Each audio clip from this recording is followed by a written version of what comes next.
আমি একজন প্রবাসী। আমি আমার দেশটাকে অনেক ভালোবাসি। আমি মন প্রাণ থেকে চাই আমার দেশটা যেন ভালো থাকে, দেশের মানুষগুলো যেন ভালো থাকে। কিন্তু এত ভালোবাসার পরেও আমরা যখন দেখি আমাদের দেশটার অবস্থা খুবই খারাপ। আমাদের দেশের মানুষগুলো খুবই খারাপ অবস্থায় আছে। দেশের রাজনৈতিক পরিস্থিতি খুবই উত্তাল। দেশের মানুষগুলোর সুখ শান্তি যেন রাজনীতির মধ্যে ঢুকে গেছে। প্রতিদিন হত্যা, রাহাজানি, চুরি, ডাকাতি। মানুষ পারছে না নিজের জীবনটাকে নিয়ে ভালো থাকতে, সেভে থাকতে।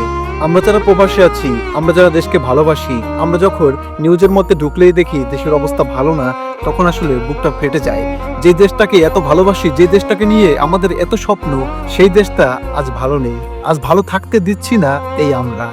অন্য অন্য যত ভালো ভালো দেশ আছে, ভালো ভালো কান্ট্রি আছে, রাজনৈতিক বিষয় নিয়ে এত মাতামাতি নেই। সাধারণ মানুষগুলো কিভাবে খেয়ে পড়ে বাঁচতে পারবে ভালোভাবে, সেটা আগে দেখে সরকার।